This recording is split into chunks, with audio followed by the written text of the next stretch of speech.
I just wanted to share my 7-month update on this bike. In that time, I've gone through the winter season here in the UK, done 1,700 miles, so just want to share a few more bits and pieces and things I've learned that may not be just for this bike, but cargo bikes in general. Back to my first review.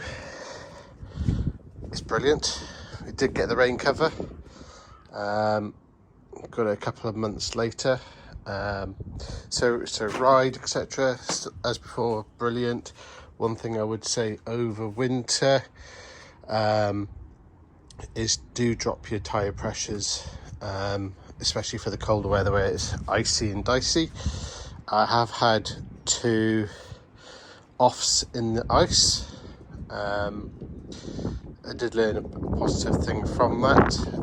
What I would say is definitely take the road routes rather than the side streets. But the thing I learnt about my offs, one of them was this side, is because of the way the frame's built. Luckily the kids weren't in. It actually lands on that bar and the foot bar. So back here, you're not trapped under the bike, which is really good actually, because it kind of just sits on those 2 bars and had no damage back here. So that was a really surprising plus. So I can understand why they've done that. It would be nice if that was slightly bigger out, just to give a bit of a better foothold for the kids. The rain cover is really good actually, but there are some caveats. When I first got it, I thought, oh man, this is like really wobbly. But in the windy weather, what I found is actually the wind kind of pushes that and it creates less of that sideward push you'd get if it was completely rigid. So that's been really nice. Again, naturally, if you're riding, you get a lot of shelter from that way. In the rain, I've noticed that when you're pedaling, if you have to go through deep puddles, etc., you do get a lot of shelter from just the rain here and here, or here without that. But your feet will get wet for some reason, I would say. By the time you've gone through the puddle and it's splashed and everything, it just seems to carry down and hit your feet a bit. What I would say about the cover is it's not leave it out in the rain kind of cover. Do your trip, it's going to get wet. It is going to permeate through and drip on the inside, and I've had that a couple of times, and that's when I've been out backwards and forwards with kids and it's been absolute torrential rain. Really easy to unclip off. Clips there, undo those, undo that, and then the other side, and then you just slide it straight off. Really easy to take off. Take it inside dry, and it's right as rain the next day.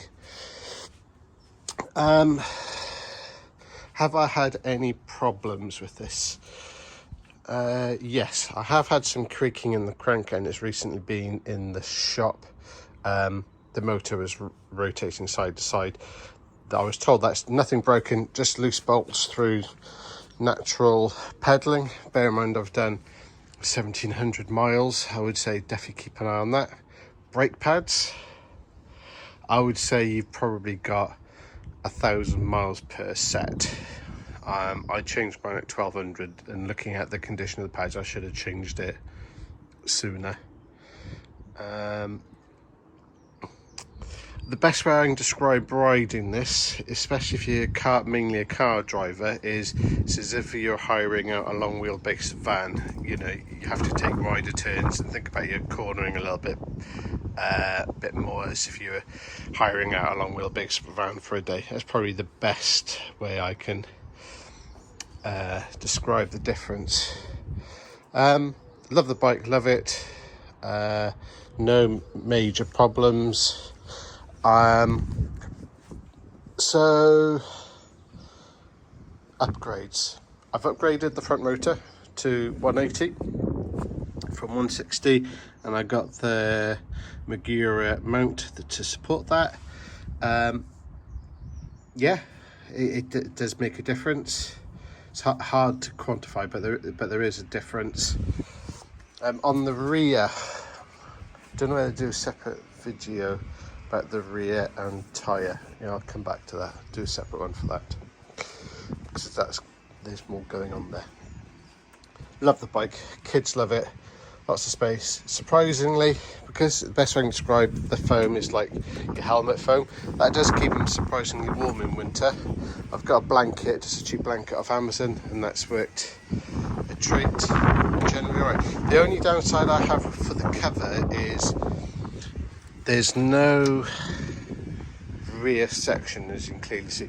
Great for talking to the kids, and it's not too bad when you're moving and say the rain's coming behind you, because you're moving forward and you're in that seated position. If you need to stop, or particularly if you go running into a shop and you need to leave the bike outside and it's raining, you have to think about which direction the rain's coming, so you haven't got the rain coming in that way. I fed that back to the shop and then feed it back to Raleigh, but it would have been great if there was some popper or something to create a shield here. I have hooked something up. I've just got a 1 meter by 1 meter tarp, put some extra eyelets in, rotate it so it's a diamond type thing.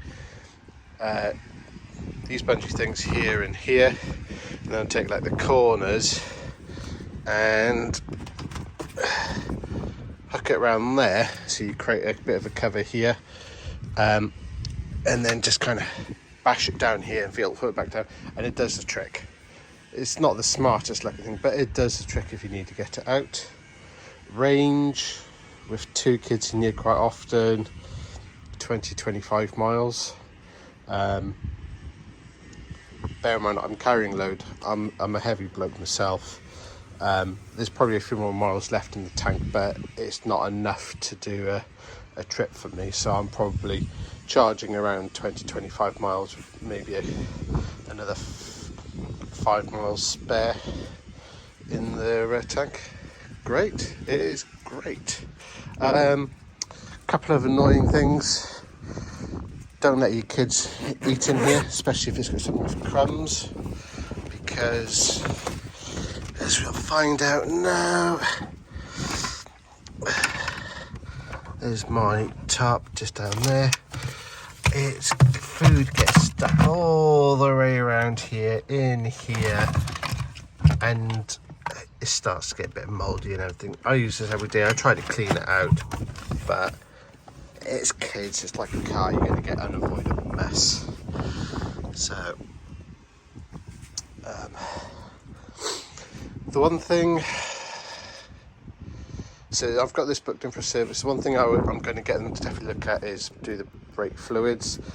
Me personally, I'm just not very happy with the amount of trial before I get a bite. That's just me.